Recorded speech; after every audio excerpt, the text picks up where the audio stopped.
Hi, everyone. I'm Bill Squadron, President of Our Energy Policy, and welcome to our webinar today on energy justice. We're very excited about the topic and the terrific panel who will be discussing this. And I want to thank all of you for taking time out of your day. We hope you're staying well and managing as well as possible during this difficult time. And thank you for joining us today. We also want to thank our partners who have been so supportive for our webinar series and for OEP throughout the year. API, BP, Bracewell, Broadscale, the Grace Richardson Fund, National Grid, Con Edison, US Grid, and particularly our co-host for today, the firm of Schiff Hardin. And here from Schiff Hardin is Sarah Fitz. And I particularly want to thank Sarah, who has worked really closely with us on putting together this event, which I think will be a stimulating and fascinating discussion from a superb panel. So one quick note, if you have questions, because the last part of the hour we'll devote to questions from you all from the audience. On your right bar of your screen, there's a questions tab. Just type in your question and submit it, and we will get to as many of them as we can. And then we will also be having an online discussion on the OEP site next week. So for questions we can't get to and for thoughts that you all may have on the discussion, we're looking forward to having a continued dialogue online after the event today. So thank you again for joining us. And Sarah, I'm going to turn it over to you. Hi, thank you everybody, and thank you for joining us today. On behalf of Schiff Hardin, I just want to say how honored we are to be among OEP supporters. This program, Creating a More Equitable and Affordable Energy Sector, is really fascinating because it's both backward-looking, but more importantly, forward-looking, since the incredible energy technological transformation that's going on right now gives us the opportunity to build something that may work better for everyone. So it's an important conversation, and I'm excited to get it started.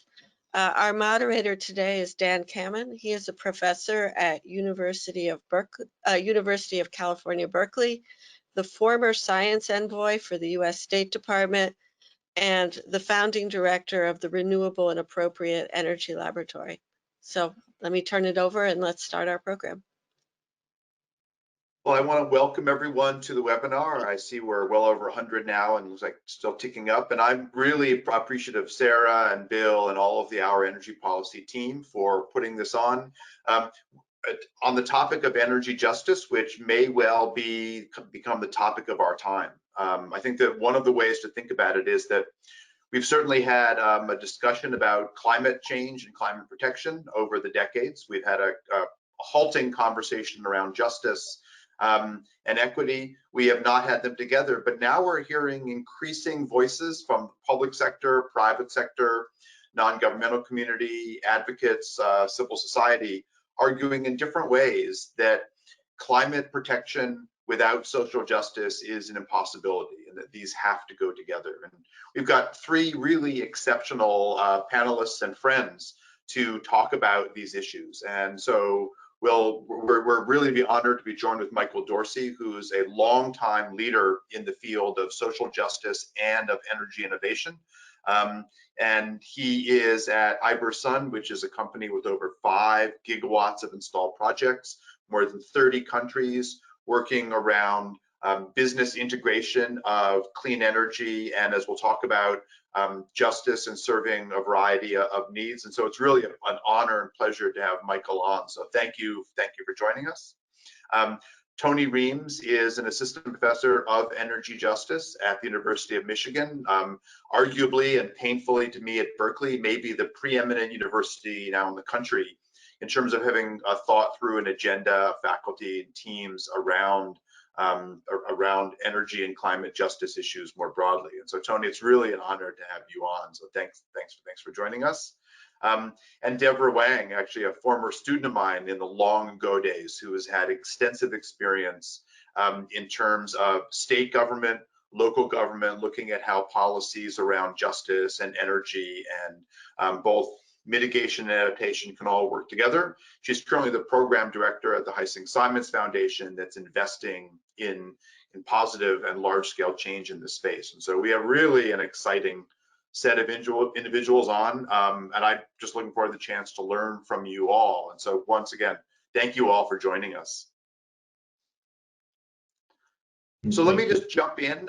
We have about 35 minutes of kind of our back and forth before it opens up. And so I'll start with kind of a big picture framing question for each of you. And that is really, when you think about energy justice as either a partner or a subset or something in terms of the broader term of environmental justice, just each of you, maybe starting with Michael, how would you kind of think about the energy justice space as, again, how it relates, how it's different than the broader EJ theme, or maybe it's not broader, depends on your perspective. So Michael? Well, right now, I think energy justice is the sort of sine qua non for providing for livelihoods in the future. It's one where we have an opportunity to deliver, clean, green energy, renewable as it were, to the largest number of people, and to really tackle the sort of leading problem in the US and really around the world, that those on the margins of society, those that are less well off, those that are particularly in this country, Black and brown, pay a disproportionate amount of their income to receive energy. And so really delivering on energy justice is a method, is a technique for tackling that. I think at the present moment we have the benefit of doing so in a really clean way. It's just come out, as you well know, Dan, the International Energy Agency has reminded us again that solar is now the cheapest type of energy. So that's a real opportunity to deliver affordable energy to people and do so in a broad way. So I think that's what energy justice is in a nutshell. Okay. And Tony, you've looked at the details of how individual policies, some of the federal and others, have played out in this space. How do you see this kind of energy versus environmental justice as a continuum, as a theme, as a series of actions, as a movement? Yeah, I do think kind of building on what Michael mentioned is that energy justice takes the principles that were built during the environmental justice movement and research, looking at racial, spatial, socioeconomic disparities, and trying to focus on energy and not make the same decisions that we made, that the environmental justice movement responded to. And if you look at a lot of those issues, many of them are related to our local or global energy system. And I think energy justice fits uniquely between environmental justice and climate justice because, again, it allows us to be proactive and not make the same mistakes as we try to make a just transition in our energy system. And we're going to come back to sort of both of those mistakes and enabling the just transition. But Devra, you're now seeing this in a couple different hats. One certainly as an enabler of groups to take action. Continuum or distinct pockets, or is this kind of an awakening for civil society and municipal groups to act differently? Yeah, I think that they're really interrelated moral calls. So I think of energy justice as the imperative to ensure that everyone has access to affordable, reliable, and clean energy. It's a basic human need. I think of environmental justice as ensuring that everyone has access to clean air, clean water, a safe environment to be able to thrive in. And these two are very much interrelated because as Tony and Michael have noted, our energy systems have been part of the pollution problems in communities, part of the cause of disparities in our society. And so we need to address those and create a more equitable future as we advance. Both of these, I think, speak to fundamental human needs. We all need clean air, clean water, energy in order to thrive. And so both of these justice imperatives, I think, are really just talking about fundamental human needs. So if I take a kind of a specific, I mean, we've had a lot of discussion about what stimulus packages might come out of first the COVID, and then maybe there'll be a stimulus package. I know Mr. Trump has promised one for 4 years. I haven't quite seen it yet, but we're now talking about others that might come along. One of the topics that's come up a lot in this regard is doing things to freeze people's rents and to potentially have moratorium on service cutoffs. Are we at a moment where, kind of as Michael kind of alluded, that there are some lessons to be learned and there are things that might fall away? I mean, if we stay on the sort of specific for the moment, do we see some learning about this connection between what we profess and often discuss in terms of the need to be more just, but then there are some immediate actions facing utilities and governments, individuals that might take us away from that? Let me just change the order up. I'll start with Tony, and then I'll go Devra and then Michael. Yeah, so we know before the pandemic, the Residential Energy Consumption Survey found that 1 in 3 U.S. households faced some type of energy insecurity, whether it was receiving a disconnect notice, having their utilities shut off, or keeping their home at an unhealthy temperature. And we know that's been exacerbated by the COVID crisis. I think the discussions now through the HEROES Act or the CARES Act, it's pushing this idea of energy as a basic right with shut-off moratoriums. So for the first time, we're saying access to electricity and energy is very important. And so I do hope that there's more funding for LIHEAP. There's more attention on weatherization for low-income households to make their homes more efficient so they can afford the energy to start with and not waste it. And you should probably just quickly define LIHEAP. Most people will know it, but just to be clear. So the LIHEAP is the Federal Low-Income Home Energy Assistance Program, which is basically a bill payment assistance program operated by the federal government, implemented at the local level. So Devra, are we kind of in danger on some of these immediate needs for people? And it's kind of the big picture. We all talk about BLM and all these and kind of the broader issues, but are there some immediate things that we might be losing out on overnight?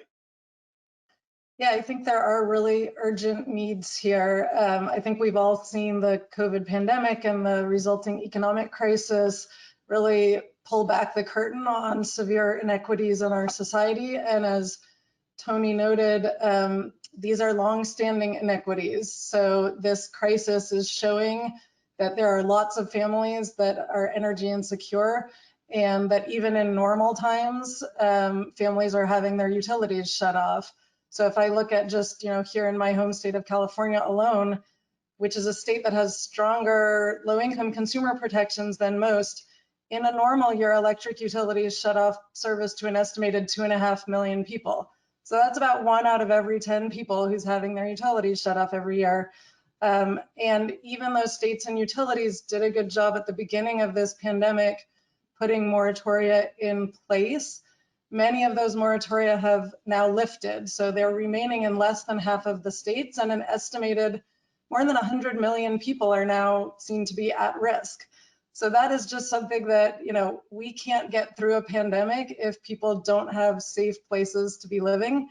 And it's also a huge problem that we don't have nationwide data on these disconnections. So that makes it a somewhat invisible problem to policymakers. But of course, it's not at all invisible to the people who are trying to live without access to energy. And so I think we need to immediately fix this problem by putting those moratoria back in place and then creating more of the longer term protections that Tony was speaking to. And we know from the numbers that this strongly correlates with income. And so lower income African American and Latinx communities, and in particular in California, Native American communities are really suffering this. And when you add this with COVID, it's a disaster.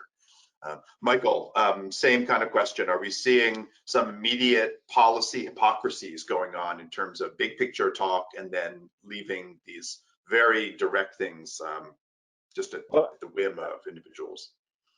Absolutely. I mean, I think the one thing that this pandemic revealed, not just to the US, but really around the world, was the lack of resilience in our systems. Certainly energy delivery, certainly access to energy in particular. But really, I mean, this is, despite the devastation of this particular pandemic, it's a relatively mild one. It could have been much more nasty. It could have caused much more death, but systems have really, failed.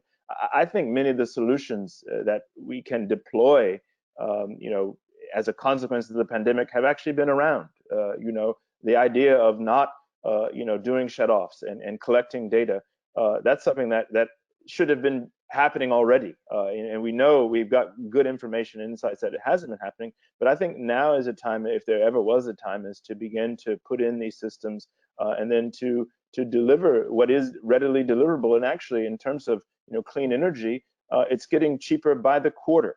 So it's really unacceptable, this sort of sustained economic blockade that you see from some utilities, that you see the narrow thinking that we see from public service commissions, public utility commissions, and so forth, and building that, driving the build out of what's clean and green. So we have an opportunity here to course correct in a significant way that provides people on the margins with affordable energy that's clean, that's also cheaper for them, and to drive that sort of boost into their bottom line where they really need it. And this is a moment we can absolutely drive on that.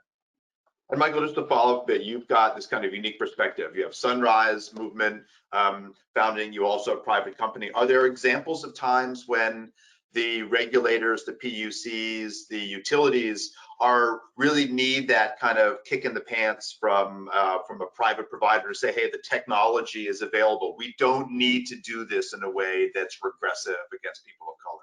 Well, I'll say this. I'll say that the serious actors in the utilities, since you call them out, they know that the technology is there. There's nobody that's serious that's sitting in a utility or sitting on a public utility commission or a service commission that doesn't know that this technology is not just there, but is cheaper.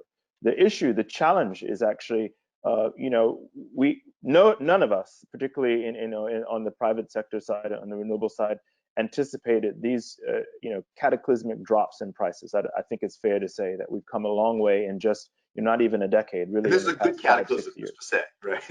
Well, no, but I think there's some. But putting on an activist hat, I do sit on the board of Sunrise and was involved in standing that operation up.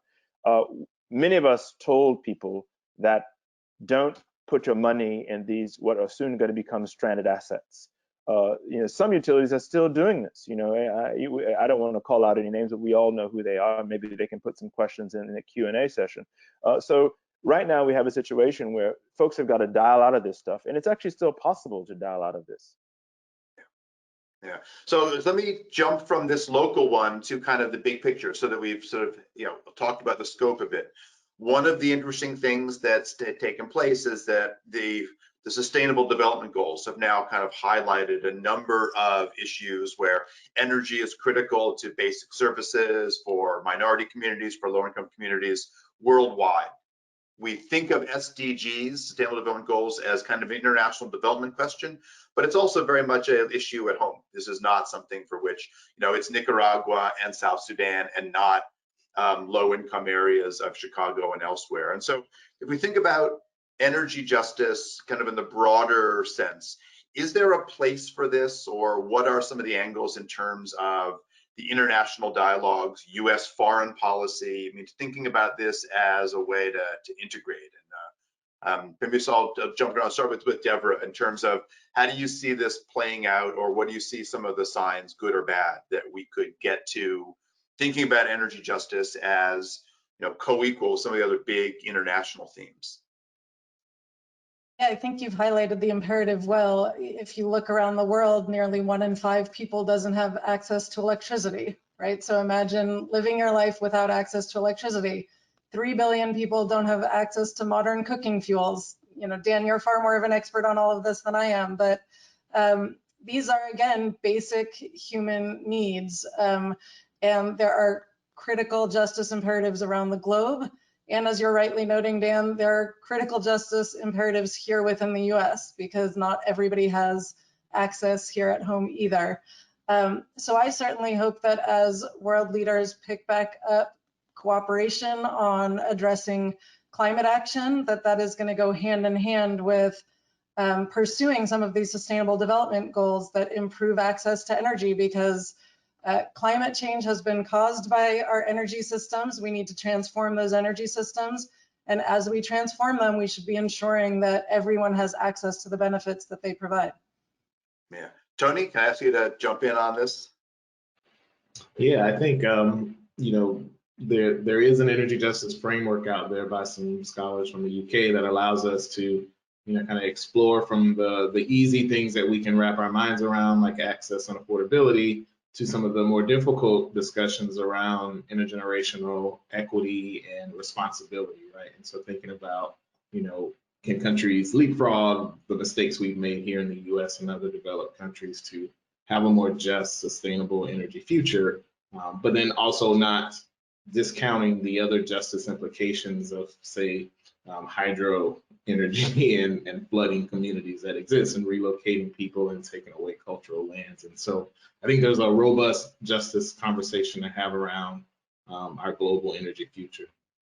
In fact, Tony, it's a paper of yours that I use all the time in a course to highlight that the energy access question is not a poor, developing, far away country issue. It is immediate at home. And Devra highlighted, the shutoff rates. And so, making that story more global, I think it always, in US politics, you do better by having, this is not just about our foreign aid, it's about our integrative thinking. So first, thanks for doing that. And I don't know if you've gotten reactions to that piece that were surprising from people in DC or elsewhere, saying, I don't think about energy and justice as a domestic issue. Right. I think, so that paper kind of came about because, people were saying, well, why don't poor people just buy LED bulbs? And we wanted to see, is it just that easy, right? And so looking at the cost of LED bulbs in a poor urban community in Detroit versus a more wealthy suburban community out in the Detroit suburbs, we found that one, LED bulbs were less available in stores in poor zip codes, and they were twice the price. And they were even more expensive than the incandescent bulbs, because the price of incandescent bulbs, the least efficient bulbs, went down as neighborhoods got poor. And so that cost to transition was even greater. And a big part of it was the disinvestment by the corporate sector in urban communities, so no name brand stores, as well as utilities partnering with kind of the typical actors like the big box stores. And so thinking about how utilities form relationships with communities that, they may consider more difficult to work with, but finding local stores to partner with. And a couple utilities actually did make that decision to do that in some of their poor urban and poor rural communities. So Michael, same question for you. I mean, in many ways, you have wrestled with this in the US injustice sense, in terms of the lack of recognition for this in the international and the climate conferences. Is this, could this be a strength? Could this be an area where we're able to tie policies together? In Europe, they talk about degrowth. It's not really a conversation here. We, for all of the problems in the US, I would say, are more explicit about racial injustice. I know lots of good friends in Europe who are very thoughtful, but don't see these divides. And I'm wondering if, this is something where your experience really sets a really useful model here. Well, I think if there's any secret sauce for the Sustainable Development Goals, it's the one about data. And really, getting ahead in terms of delivering on the Sustainable Development Goals is really going to be this secrets in the data and collecting it. And I think there's an analog to beginning to bring data to solving the problem of energy injustice in this country and really abroad. We know full well that a lot of people are cut out of the just access to energy, as Devra and Tony have mentioned. But we don't have a lot of data in tracking it. But we also know that in terms of delivering even more affordable energy, particularly making energy cheaper and cheaper and cheaper, when we merge not just storage and generation, but when we bring data to that equation as well. So there's, I think, a real upside to using data to tackle some of these problems, and I think it can deliver sustainability writ large, as it were, for people in this country. And also keep pushing the prices further down to make energy not just affordable, but to bring it into the realm of a conversation on rights. And I think that's something that we can have in this country because of the cost get pushed down by bringing data into this conversation. So one version of this is, do we have examples of policies, be they city, state, or federal, that you really highlight? I mean, Tony, you mentioned LIHEAP as a program that sort of needs to be preserved and bulked up. But as we kind of think about the lessons, this is a big picture transformation, but it really helps to have examples to highlight in the scope that a given program worked or a given program is worthy to consider scaling up. Let me start with Devra and then go back the line across my screen the other way. Are there examples that you would say, you know, here really is a program that found a way to integrate social and racial justice into an energy policy? I think there are lots of great examples. We, of course, need many more, but I'll just start with one example, which is state energy efficiency programs that are often overseen by public utility commissions and run by utilities that focus specifically on helping low-income households. These programs, I would say, have accomplished a lot historically, but they've also been held back substantially by some pretty outdated cost-benefit frameworks that prevent them from really looking holistically at what families deserve. So there's a wonderful coalition called the Energy Efficiency for All Coalition that is comprised of about 50 different advocates working in a dozen states around the country. The coalition includes housing advocates, health advocates, community advocates, efficiency advocates, et cetera. It's been supported by the JPB Foundation and the Energy Foundation. And they've been working really hard to ensure that state energy efficiency programs really are providing high quality service to low income households.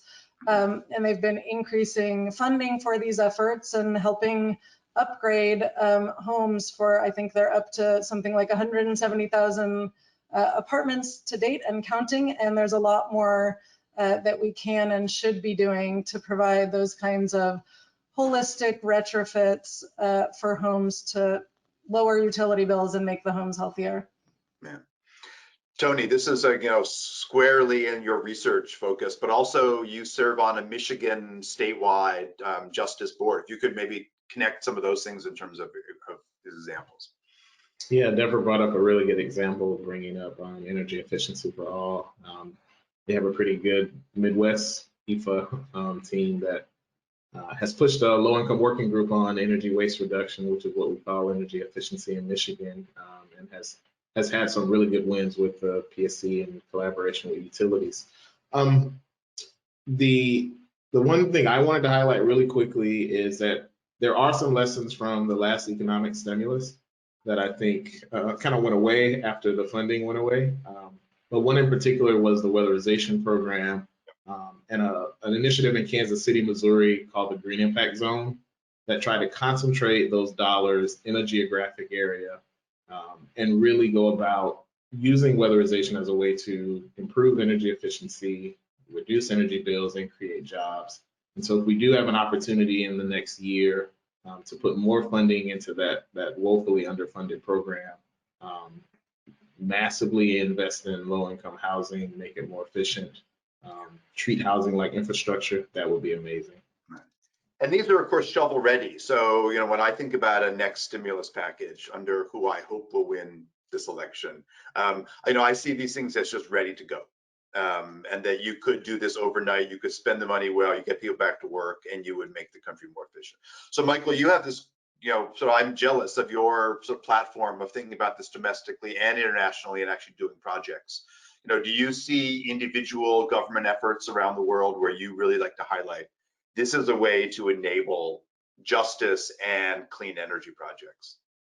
Well, I two, come to mind, and one builds on what Devra was saying. I mean, in the U.S., since we've got a JV partnership with a Midwest, Michigan-based developer installer that's part of the Michigan Saves, effort, which is technically legally a nonprofit, Michigan Saves, but it's connected to both utilities as well as financiers, and provides basically a finance infrastructure to drive efficiency projects and to some extent some renewable projects. But I would say the opportunity there for improvement is more on the generation side. They pretty much solved the efficiency build out and putting in money and making that readily affordable for both commercial clients as well as residential clients. So that's a good mechanism, but it can do much more, because the reality is that when we recognize that we have this unfolding climate crisis ahead of us, we've got to get serious on really ramping up on the generation side and really building out essentially renewable energy. So a lot of those programs need to do much more of that. I think contrastingly, for us, we're aggressively working in Spain, hence the name Ibasun. We're in the process right now of syndicating one of our largest single offerings, a gigawatt of power in Spain, and that's largely because I think of the much more progressive, forward-thinking efforts by Renfe and the Spanish utilities and so forth. So you've got a much different approach to building generation, abroad than you have here. Here it really depends on which one of the 50 states you're in and what side of the state you're on to deal with what particular utility who's going to decide to give you a yellow light or maybe or a red light in 2 or 3 months or something like this, or in a year or something like this. So really, I think on the generation side, we've got to get much more serious in pushing and making openings to really get us out ahead of the unfolding climate crisis. So that sort of brings me to a topic that combines a number of things together, and one of which is that there is this light being shined on BLM and justice issues right now. I'm the child of a historian who says that so many things were left undone and unsaid and unstarted in the 60s. And so one of the questions that speaks to both, how do we make the energy field more inclusive? We clearly see that the environmental movement in the United States is still overwhelmingly white. And so how do we think about two related things? One is, how do you build a more sustainable, more just base in terms of the people and the organizations, but also how do you take advantage of this moment so that we're not back to this in a couple decades and realize there was a brief little flurry and flirtation with justice and it faded? What are some of the ways? And I know that covers a lot of ground. Maybe I'll just stay with you, Michael, in terms of, is it more building in things with new companies? Is it instituting this so that state and national commissions have justice built into them? What are the things that we can do? We look back and we say we actually leveraged this moment. Well, I'll pick up on a couple of things that have been said and then take us in a different dimension. To sort of incorporate Devra and Tony, I think we really can and should be thinking about how do we get affordable energy to those that are on the margins of society and working aggressively to solve that problem. And that's something that we can do. It's doable and it's possible, and it can happen much faster than it's happening. So that's number one. I think on the other side of sort of the spectrum of capital, as it were, I think we've got real great opportunities to basically, one, provide cheap capital for those that are on the development side in building out projects and generation. That's happening, but not happening fast enough. Many of the sponsors of this webinar could play a much larger role than they are. They could easily ramp up by an order of magnitude or more in a very short period of time. I think at the same time, we need to make space for fiduciaries of color, on boards and at the capital table, as it were. There is a lot of money there, and more space has to be opened up. So you've got a sort of a double strategy of working with consumers and making what's cheap, affordable, clean, and healthy more readily available to them. But at the same time, getting out cheap dollars to do development for those developers and installers of color, and then getting them access to the decision-making space, because we know that at the leadership level, when you have fiduciaries of color sitting and making those decisions, they will then move those decisions to impact those on the margins. There's a lot of data about how that works. Yeah. And Tony, the study you mentioned in looking at CFLs and LED light bulbs, it fits into just a really scary long-term narrative that we've had some neat programs at the EPA around Energy Star and various things. And just like food deserts in minority communities, there is clean energy affordability deserts. And I'm wondering, Are there some different features? I mean, one thing that excites me is to hear Vice President Biden saying, I'll have a climate and justice in the office in the White House, but damn it, I'll also have that office in the Department of Justice where there's teeth to go after it. And I wonder, you've looked at this from a variety of perspectives. What do we do differently going forward here? Yeah, I think a good word that Michael ended on was data, right? And so that was the whole purpose behind the light bulb study, is to try to visualize this disparity, because we know it anecdotally. Communities have been hollering about it for a long time. I always say the data you don't have is the problem that you don't see, right? And so I'm encouraged by policies like the disadvantaged communities designations in California and the Future Energy Jobs Act in Illinois that identifies communities and takes an equity versus an equality approach to the clean energy transition. And so if we can identify communities that, like Michael said, are on the margins of society, have been disinvested, underrepresented, and actually start to target dollars and investments toward those communities and those people, that is how we move toward energy justice.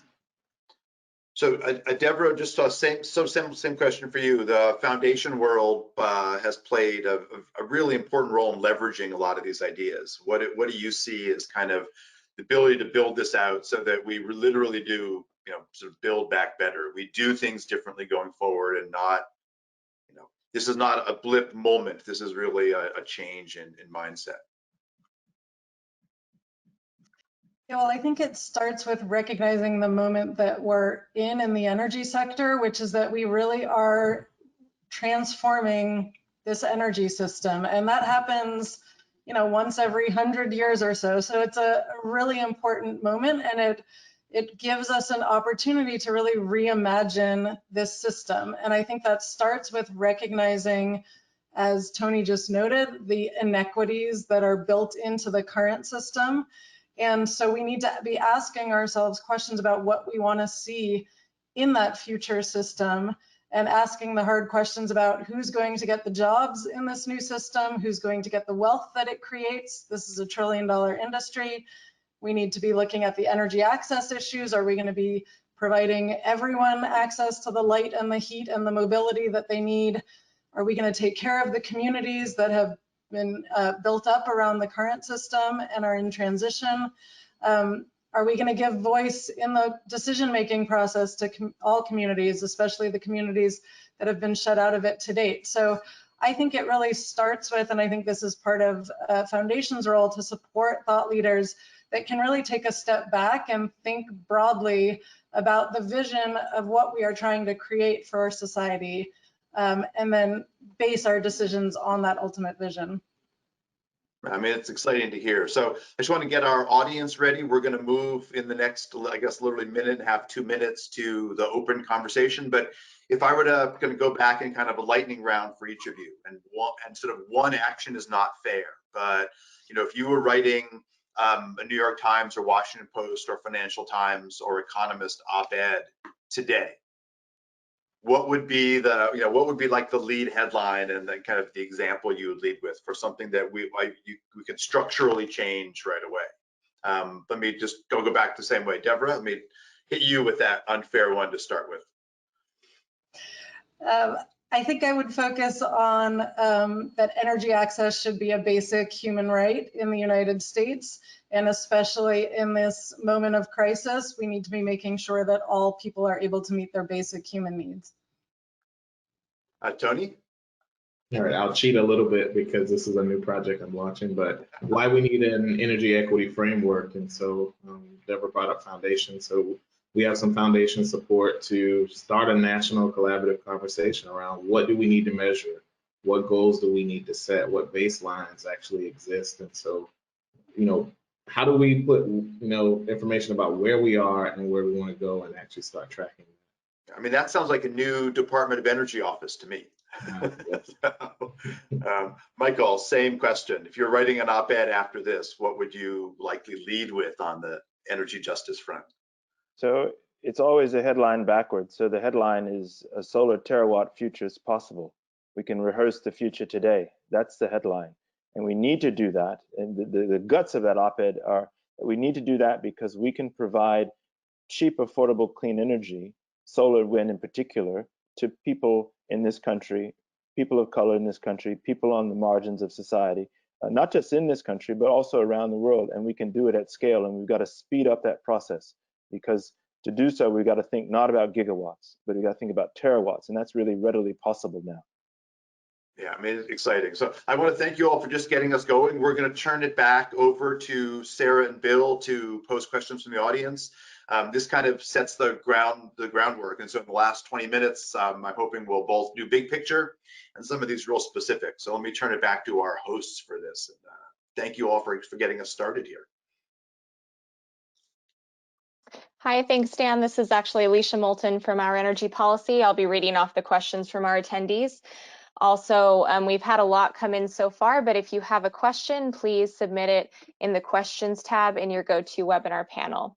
To start us off, we have a question from Francesca Rhiannon. The question is, a just transition means both ensuring that low-income communities, especially communities of color, gain access to clean energy and good jobs in the clean economy.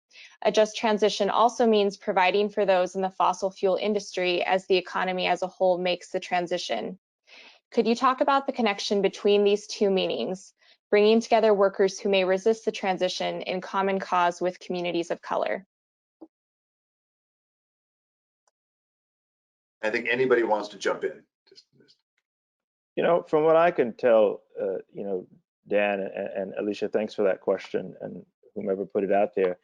There isn't a lot of resistance by workers in the energy sector writ large in oil and gas. There's resistance from executives that are slow walking the process. I don't know any engineer that is opposed to work on an engineering project, whether that's in wind or oil or whatnot. I think that the failure is the lack of leadership at the top of the old 20th century energy and really preparing folks. You know, I think of a great program in Western Virginia, not West Virginia, but in Western Virginia, where they've the municipalities there opened up some RFPs for solar generation that we actually bid on about 18 months ago, but they mandated cutouts to involve folks from coal communities in the far western side of Virginia. So there's a tremendous amount of leadership and interest, I think, on the labor side of this problem. The laggards are really at the C-suite level, and that's why we need that change at the fiduciary level. Yeah. I'll just add, Oh, go ahead. the question is really insightful in bringing together these two parts of the just transition with really a common focus on how can we ensure that there are high quality family sustaining jobs in this new clean energy industry that we're trying to create. And I think that's a responsibility that this sector really needs to take seriously. It's no longer the tiny nascent industry that's just trying to get a foothold as it was 20 years ago. We're now talking about 100% clean energy system.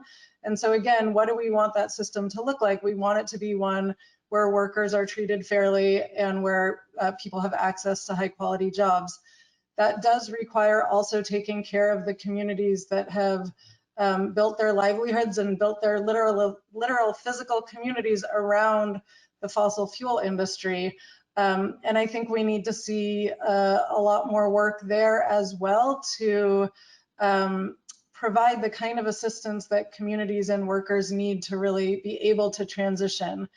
So there's an effort called the National Economic Transition Initiative that has come out of communities that are dependent on the coal industry that is putting forward a national vision for what that kind of community and worker transition could look like, and the support that these communities really do need from the federal government, from state policymakers, from utility regulators.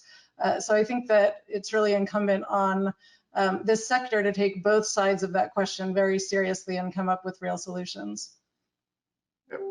Tony, this is likely to be a battleground issue in Michigan because you do have the old and the new side by side. What do you see?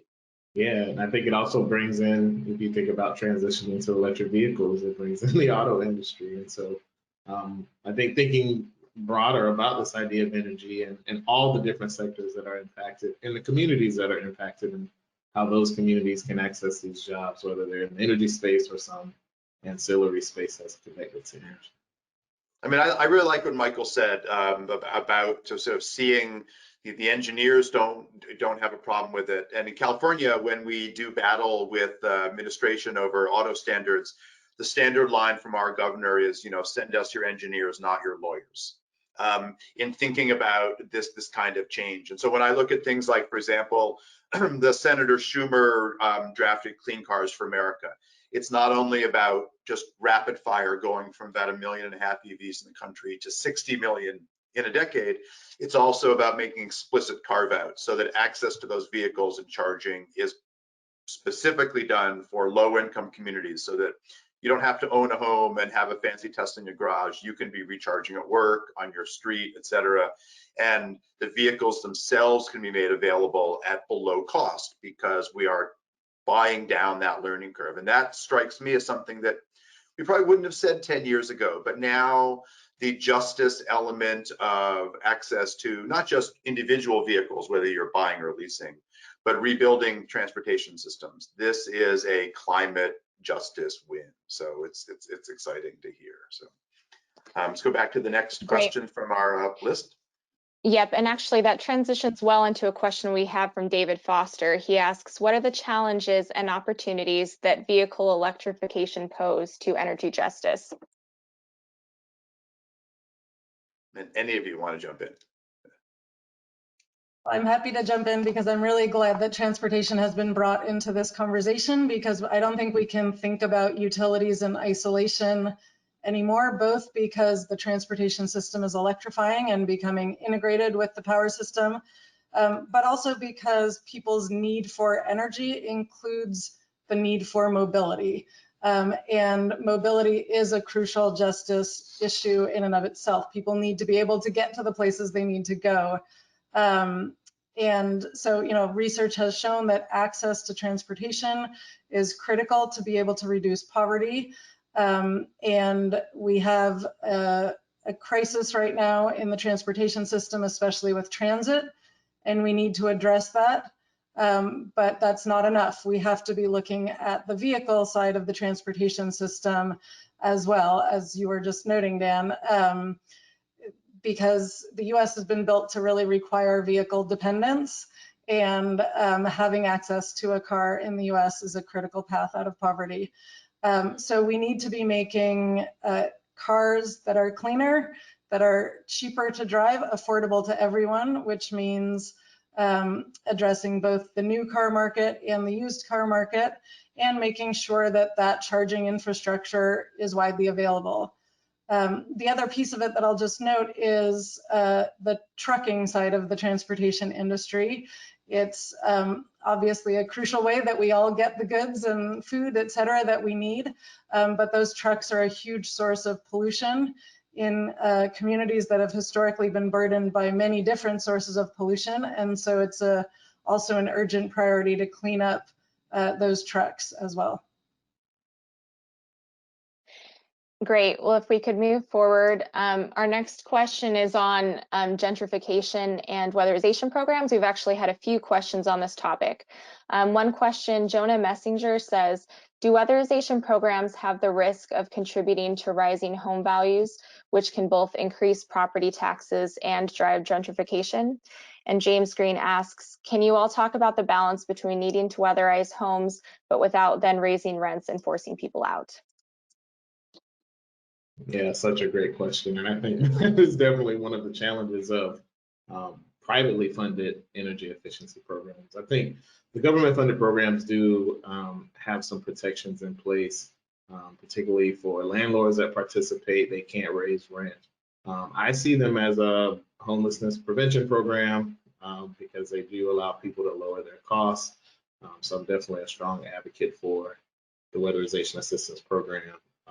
And a lot of the utility programs, while they don't go really deep on retrofits, so you kind of stave off the threat of gentrification, but that is definitely if we have some massive program that just going across the country doing energy efficiency, we definitely need to make sure those protections are in place. And maybe kind of the data side of this for Michael, because I have worked with utilities, I won't name them, but some of them are close to where I live, where they have gotten credit for efficiency based on dollars spent, not on action on the ground, on results for communities. And so, Michael, you highlighted data early on, but I feel like this really could be, sunlight is the antidote for for a number of forms of bad behavior. So, you couldn't have put it better than that. I think one of the challenges here, and this is where we have to really be careful as we go forward and build out, renewable energy and accessible, affordable, renewable energy for all, is making sure that the benefits truly are widespread. And it's quite now easy where you see some utilities slow walking generation, and they're using, marginal money to, fix and repair their failing systems. This is a precise way not to, really have the broad-based energy justice, project, underway. So the challenge going forward is how do we, with cheaper, more affordable, renewable systems, how do we get them ramped up in a way that, you're not robbing those efforts to fill in and pay off old broken systems. So it's going to be kind of a balancing act as we go forward. And we definitely need, more sunlight on the sort of the project finance alchemy that sometimes utilities like to hide behind, using, out of date, cost benefit models and so forth. That's something we've got to check. Great. Also, a somewhat related question, Edward Wool asks, how do you finance the upgrading of electrical systems and insulation housing in economic and environmental justice communities in order to be able to install clean energy systems, such as heat pumps, as one example? And any answers, but definitely, examples where it works. I mean, I can't resist at this point just mentioning the work that Grid Alternatives has done in California and elsewhere, as really looking close in, how do you engage communities? How do you recognize that it's not just about slapping solar on a new housing project? It's about investing to make the bills more affordable. But this is a great question. Anybody? I mean, this kind of, the answer to this really, and, not to sort of raise a flag on something I've already mentioned and something that we're working with, is Michigan Saves. I mean, this is the bread and butter of that program. That's the highest upside of that program, that they've figured out how to deliver, absolutely affordable, zero cost financing to folks that want to do specifically, heat pumps and so forth. As well as lighting efficiency and so forth. That's really, I think, a best-in-class example that Michigan Saves. So I would direct whomever put the question to take a look at that. My criticism of Michigan Saves, and just to remind people, is that it's doing best-in-class on efficiency. I think it's fair to say, but it's lagging in terms of doing that same financial approach on generation. And that's not just really about slapping solar on houses. We've got to do both of these things. We can't pretend that there's a climate crisis that we need to tackle with renewable energy and not ramp up the generation just as fast as we ramp up on the efficiency side. We've got to do both of them. It's readily possible. Many of the same financial approaches can be used. You don't have to reinvent the wheel to do it. So we got to go fast on both. Okay. I think that's a great example, and other states have also used green banks as a way to try to highlight that these new projects really aren't as risky as commercial financiers might think that they are, and to collect the data and demonstrate that financing really should be available. Some utilities are using on-bill financing as a way to finance this kind of upgrade. And then I think something that the industry should explore more of is having utilities themselves finance it just the way they finance the rest of our energy infrastructure, and be able to wrap that into the really favorable financing that they're able to secure. So I think that the question really highlights an important need in the system. And I think the good news is that different places are experimenting with different approaches, but we need to see a lot more of that. Okay, great. We'll go over for a minute to a question on kind of the international aspect of energy justice and clean energy. Aditi Pa asks, how do you respond to the argument that oil and gas are needed to fuel developing countries? As someone with most of their family in India, it always felt like an imperialist argument. Well, I would say we invested in a module manufacturer in India and work with several of the tier 1 manufacturers in India. I mean, if it's an imperialist argument made by Indians, then I guess I have to take it. I don't think that, right now in India, I've been a speaker at Renewable Energy India for the past 2 years and counting. It's one of the biggest renewable industries, in South Asia and really worldwide that's exploding, driven internally by Indians on the ground. And otherwise, we wouldn't have made an investment in a module manufacturer there. So I think that you've got a tremendous, sort of good best practices happening all over the world. I think it's true. We've been doing a lot of work in sub-Saharan Africa, particularly in the SADC countries in South Africa, Zimbabwe, Zambia, that sort of bottom of Africa. And there you got tremendous, build out that's being led by those folks in those countries because they know that wind and solar are cheaper, the prices are falling, the marginal maintenance are down near zero. They know this, and they're getting around. They're actually, now doing things like making other industrial projects like mining. We've done some projects in the mining sector on the solar side and generation. Those projects can pencil because they get out of diesel and they go to renewables. They're making other projects pencil because they're investing in what is actually cheaper and becoming cheaper quarterly. So this is not any imperialism anymore. This is people that are smart, that are penciling these things and doing the math and getting out of this stuff. And actually, we need to look at that from the US. We need to look there. We do more in emerging markets than we do here because I don't have to have conversations with utilities about, well, does this stuff work? I've got utilities coming to me saying, can we build a gigawatt? And this also brings up the massive subsidy for fossil fuels. When we look at total investment in renewables year by year, and then you see, depending whose math, it's between $500 billion and $5 trillion of fossil fuel subsidies. We know why we're propping up something which wouldn't be winning in the economic market without those kinds of features. So. Yeah. I think the bigger problem perhaps is, oil oligarchy in this country, but that's maybe another panel. We should do that one too, but Tony or Devra on this one, since we're getting close to the end of our hour. I think the question just really highlights the need to look at curbing climate change hand in hand with the Sustainable Development Goals, because this is not about depriving people of energy access. It can't be. The fundamental human need for energy is a top priority. So it has to be about scaling the alternatives that Michael is talking about. We have the technology. We just need to scale it faster.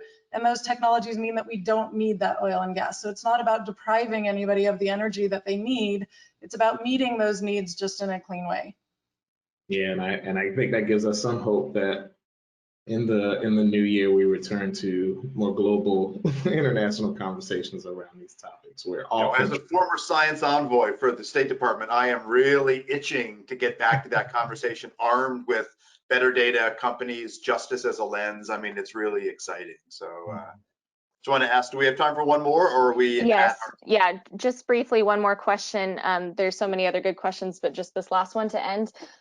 We have a question from Diane Hodiak. What states or other entities do you see as having positive models or programs for energy equity, programs that could be modeled with utilities, businesses, government, et cetera? Maybe we could get 1 or 2 examples. I'll throw one out really quick. I think DC's Solar for All program is a really great opportunity to look at how a local government can make, a climate change policy, but then actually put forth a way to go about it. And so they're focusing on reducing energy bills and increasing access to solar, and actually have a funding mechanism for that through their utility. So I'd second DC. And I just can't bear not putting a pitch in. We now have 12 US states that have adopted 100% clean energy policies. And 2 of them, California and New York, have written really thoughtful versions to spend a minimum fraction of their state funds. In California, it's 35%, New York's a little different formula, on justice issues. And so underserved communities are not last to the table at clean tech. in either of those two major jurisdictions. And to me, this actually speaks to, you know, after the new year, we could really have some amazing models to build off of. Need lots of work, but that's a new conversation that did not exist a few years ago. And so I'm unfortunately going to have to jump in because we are at the end of our hour. We could certainly go on for a long time, and this has been such an insightful and in many ways inspiring discussion about the kinds of things that are possible if we do the kinds of work that a lot of you have outlined. I do want to, really thank Michael, Tony, Devra, Dan for leading this conversation, and encourage all of you to participate in our kind of continuation of it online next week. Questions that we couldn't get to, thoughts that you have, and we will certainly get the word out on that very shortly. I want to thank our partners, and in particular my co-hosts today, Schiff Hardin and Sarah Fitz, for working with us to put together this event. And to all of you out there, once again, thank you for your time. Please stay well. And I know I don't have to tell this audience this word, but obviously everybody, if you haven't already, make sure to vote. Okay, thank you again, and have a great week. Everybody stay well. Thank you all. Everybody. Take care. Bye now. Bye, everyone.